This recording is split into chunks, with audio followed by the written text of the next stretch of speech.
Bien, amigos, contamos con la presencia del doctor Domingo Rojas Pereira, abogado, político.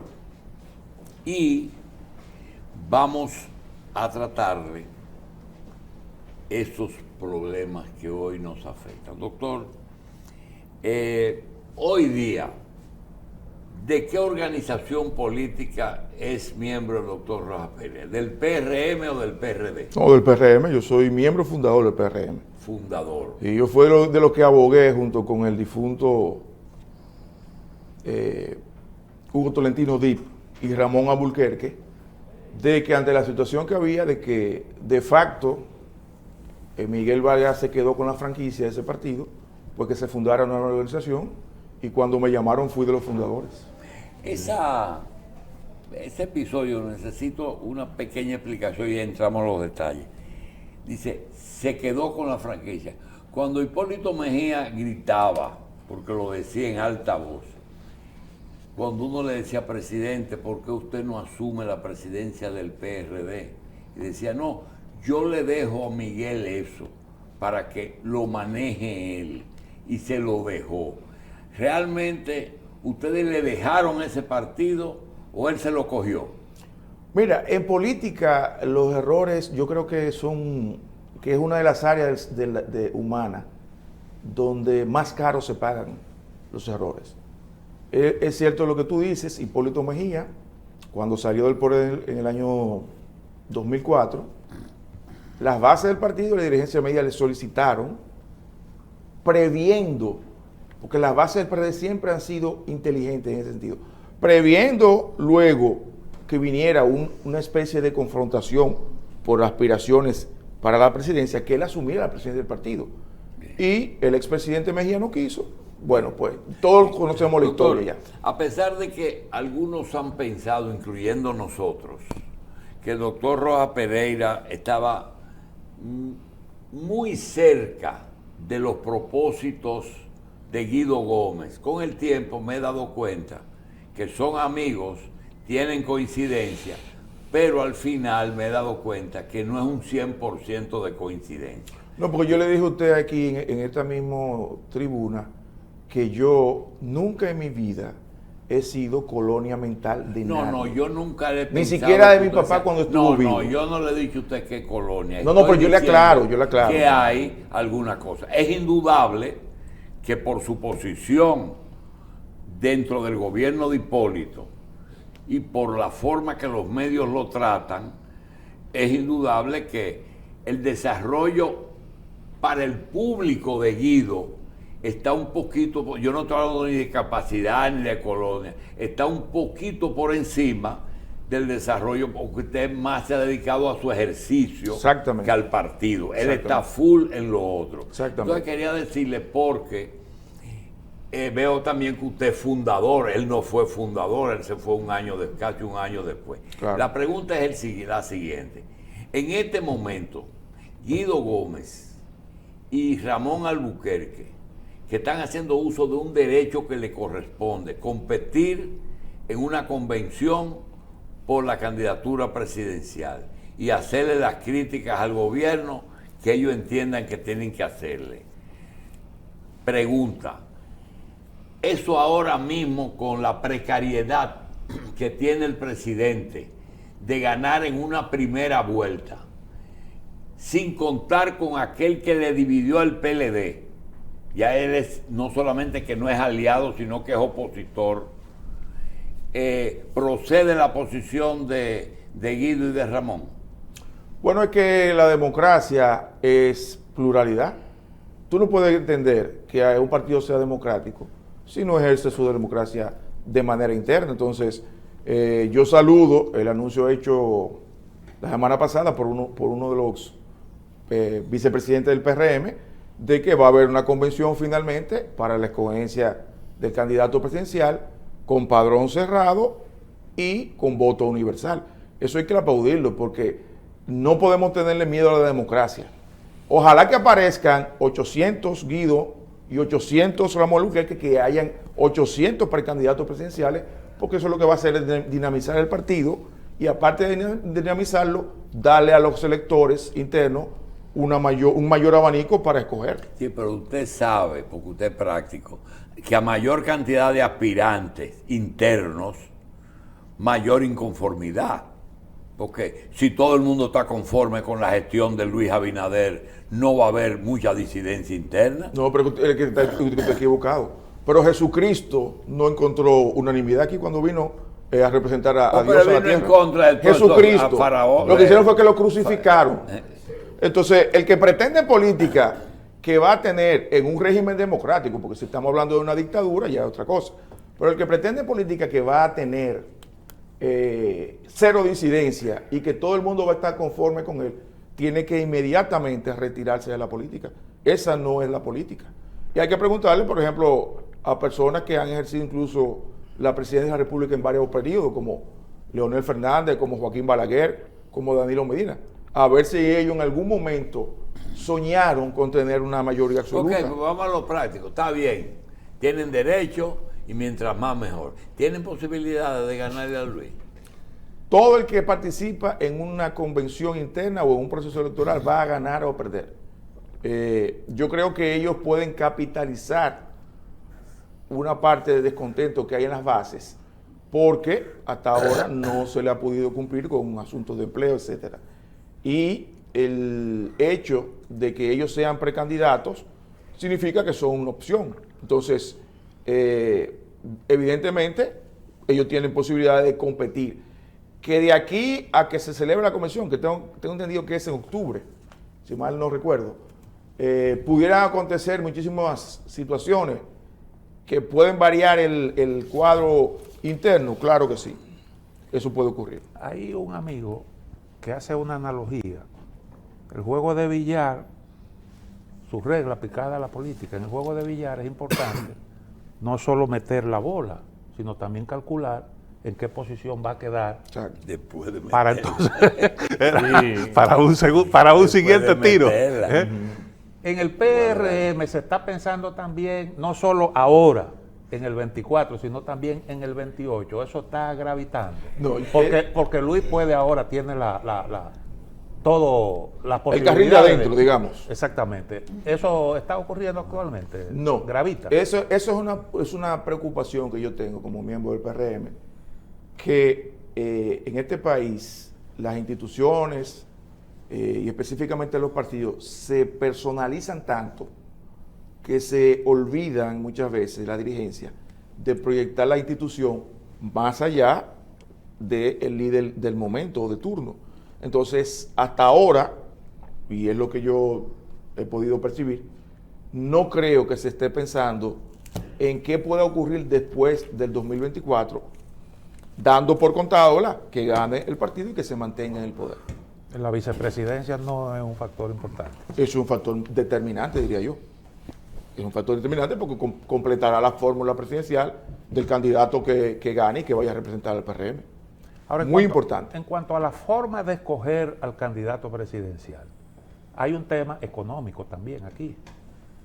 Cuando hay una percepción y prácticamente todo el mundo sabe que Luis Abinader tiene todas las posibilidades de ser el candidato, forzar un determinado mecanismo cuando hay otras posibilidades legales, ¿no sería como un contrasentido? Yo entiendo que no, porque la democracia cuesta. Y entonces, si tú quieres que tu triunfo sea un triunfo que todo el mundo admita como legítimo y como fruto de la real mayoría de la militancia de tu partido, tú tienes que someterte a el escrutinio universal. Ahora bien, hubiese sido muy cómodo, por ejemplo, pero yo no estaría de acuerdo y sería para mí antidemocrático hacer una convención por delegado, que fue lo que se hizo, a mi modo de ver erróneamente, para escoger las autoridades internas del partido. Entonces, si tú le vas a mandar el mensaje a la sociedad como ya candidato presidencial, de que tú fuiste electo dentro de tu organización con una minoría, que fueron 500, 600, 1000, 2000 delegados, eso sería ¿Y quién es el que toma la decisión? El máximo órgano del partido, que es la dirección ejecutiva. Decide el método. Exactamente. Que tiene un plazo ahora. Que tiene un plazo ahora para cumplir todo el ritual que manda la ley electoral. Bien, doctor, sobre la convocatoria que hace el presidente Abinader a todo el liderazgo político para tratar el tema de Haití, el tema migratorio, ¿cuál es su opinión? En primer lugar, es una buena iniciativa porque busca conseguir un consenso del liderazgo político nacional con relación al desafío y al tema más importante que tiene este país, que es Haití. Eso yo lo veo como una buena iniciativa. Ahora bien, eso se hubiese evitado, y cuando hablo de eso, hablo del desplante o del derecho que tienen los principales partidos de la oposición de no asistir a la convocatoria, si desde un tiempo a esta parte en este país no se hubiese desvirtuado el lugar y el órgano que tiene que hacer todo el consenso nacional, que se llama el Congreso Nacional de la República Dominicana. Aquí, lamentablemente, en los últimos 30 años, hemos tenido yo diría que mala interpretación del consenso, y el consenso se ha sacado del Congreso Nacional, que es su hábitat natural, porque ahí están representados la mayoría de los partidos políticos, y se ha llevado, primero se llevaba a la Pucamaima, a la Pontificia Universidad Católica Madre y Maestra, y luego A dialogar. Sí, y luego entonces Leonel Fernández, en la reforma constitucional que se hizo en el 2012, creó lo que se llama el Consejo Económico y Social y se lleva allá. Hay que estar las 14 mesas, 15 mesas de trabajo. Exactamente. Entonces, usted me dirá, bueno, pero que lo pasa en el Congreso Nacional, solamente están representados los partidos y que tienen voz y voto ahí son los legisladores. Pero yo te digo que no, porque hay mecanismos como son las vistas públicas, que cuando un proyecto de ley involucra el interés nacional o es controvertido, pues las organizaciones de la sociedad civil o cualquier persona particular puede ir y plantear su posición y llevar cualquier documento, y eso es tomado en cuenta. Ahora bien, como iniciativa la saludo, entiendo que debe continuar, no obstante los tres principales partidos de la oposición haberse retirado o no haber participado, porque es un tema vital para el futuro de este país. Doctor, ¿usted hace vida política en San Cristóbal? Sí, claro. ¿Usted considera que esas elecciones de febrero son vitales para mayo? No, no creo que sean vitales. ¿Y por qué ¿Y por qué tanto afán con los alcaldes? Van a ser una muestra.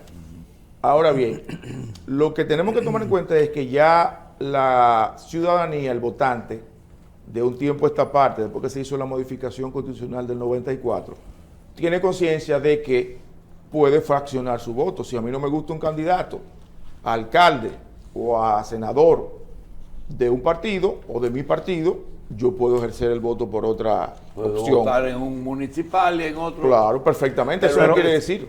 Ajá. El presidencial y El congresual va a ser congresional juntos. es el mismo. Sí, van a ser juntos. Esos dos, sí. Sí, eso sí. Un síndico exitoso, alcalde como le dicen ahora, no puede inducir el voto a favor del candidato presidencial. Sí, pudiera, obviamente. Entonces, Claro, claro. Entonces las locales, Claro, las pero municipales pueden... Yo no he dicho que no tiene Doctor, pero importancia, eso sino que no va a ser diciendo, óigame, eso que determinante. está diciendo, usted sabe muy bien, por San Cristóbal, por eso lo pregunté, que lo que se mueva ahí adentro va a ser un reflejo de lo que viene después. No va a ser un La reflejo. actividad política diaria la hace el alcalde con su No necesariamente. ¿Usted sabe con cuántos votos ganó el alcalde actual, José Montaz? La alcaldía en San Cristóbal. 700 votos apenas. ¿Con qué porcentaje ganó Luis Abinader la presidencia de la República? A su más cercano rival, que fue el PLD. ¿Cuál fue la ventaja? Entonces, no son determinantes. Porque si hubiese sido así, José Montaz no hubiese ganado solamente con 700 u 800 votos una alcaldía. De la tercera ciudad más importante, o del tercer municipio más importante del país, que es San Cristóbal. Sí, pero es la actividad un municipio que tiene 200,000 habitantes. La actividad política de San Cristóbal. Claro. De ahí tú tienes que... María Antonita Bello de Guerrero. Bello de Guerrero. Fue senadora. Gobernadora. Sí. José Osvaldo Leger. Claro. Y todavía esa gente tan viva. Y ahora usted está oyendo Rubén Montaz. ¿Cómo se llama? El hermano de Montaz. José Montaz. José Montaz, Nelson Guillén. Claro. Es decir, es una generación, pero con toda la gente de adentro que siguen siendo reformistas y PRDistas. Es decir, que esa plaza, yo le digo que la actividad política, hasta Raúl Mondesí, es decir, que ustedes tienen un muestrario fuera del líder Rafael Leonidas Trujillo y Molina, que es un problema. Eso no influye, doctor, en las elecciones de mayo. No creo, por lo que le expliqué. El mejor ejemplo es ese. José Montava apenas ganó con 700 votos a Nelson Guillén, una alcaldía.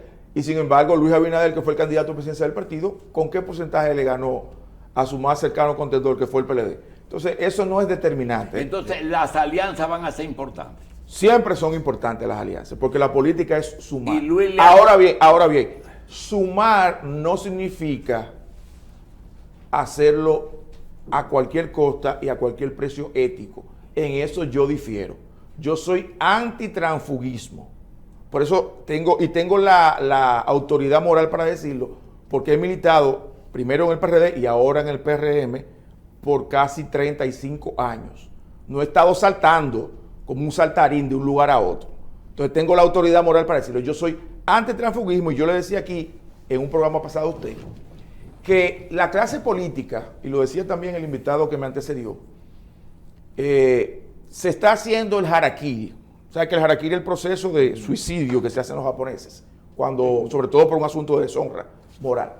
Porque la oportunidad que tuvo en aquella ocasión de hacer una ley electoral efectiva que evitara el transfugismo, que desincentivara el transfugismo, no lo hizo. Lo que hicieron fue una serie de parches en la ley, que lo decía también el invitado que me antecedió, y ahora también han tenido la oportunidad de hacer una real y efectiva ley electoral. Yo espero que sí que lo hagan, porque eso lo único que hace es desacreditar a la partidocracia tradicional y hacer que los pueblos, en una actitud veleidosa, se entreguen a un vengador social de estos que aparecen como Chávez en Venezuela, y ya todos sabemos y conocemos lo que ha pasado, ¿verdad? Entonces, es una irresponsabilidad de la clase política, y en eso el presidente Abinader, como líder del PRM y también presidente de la República, debe de hacer que el Congreso Nacional, y no estoy diciendo con esto que se inmiscuya en la función del Congreso. Abinader con sus aliados? Eso yo no lo sé, porque yo no soy de la intimidad del presidente Abinader, no estoy en su equipo. ¿Cumplió Abinader con la gente del PRM? Yo creo que en la medida en que ha sido posible, él ha cumplido. Ahora bien, pudo haber hecho mucho más. Claro. Y por eso hay más cargos, creando más cosas. No necesariamente, pues yo no estoy de acuerdo con que el Estado se haga cada día más grande para producir un empleo improductivo. Doctora, para nosotros despedirnos, ¿cuál es la razón por la que una persona ingresa a una organización política y se convierte en un militante activo de ese partido, aquí en República Dominicana, hoy, en este siglo? ¿Aquí? Sí. Buscando ascenso social y económico. Pues eso no es un secreto. No es hacer nada por la patria. No, muy pocos tienen esa vocación, por eso hay que decirlo claro. Aquí, y por eso usted ve ese saltimpanquismo político, de yo tengo 25 años aspirando a alcalde en una provincia que era un coto privado de una familia de un cacique. Y bueno o malo, porque yo no soy quien para juzgar, tengo un líder que me apoya todos esos 20 años y tan pronto yo gano, entonces yo doy el salto. Aunque no ha de podido garrocha. satisfacer a todos, ¿qué cosa es positivo de este gobierno? Que usted va a decir, mire, acabó con tal cosa. Para mí el logro Principal. más importante del gobierno ha sido darle a la función pública una nueva visión, en el sentido de que Despídelo. la ha perseguido y ha iniciado procesos judiciales porque el país no podía seguir con la situación que había, que un nombramiento del Poder Ejecutivo que te daban se convertía prácticamente en una patente de corso para tú hacer y deshacer con los recursos públicos. Entonces, entre muchas luces que tiene este gobierno y que yo voy a defender y defenderé, veo que el principal aporte ha sido iniciar una persecución seria contra la corrupción administrativa. Esa es la principal bandera hasta ahora. Hay otras banderas materiales como obras que se han hecho, reformas legislativas, etcétera, Pero para mí esa es la principal bandera. Bien, vamos a agradecer al doctor Domingo Rojas Pereira. Se nos quedan temas, tenemos que hablar más de la ley electoral, del Código Penal, pero vamos a hacer una invitación al doctor para otro programa. Gracias, doctor. Muchas gracias a ustedes. Buenos días.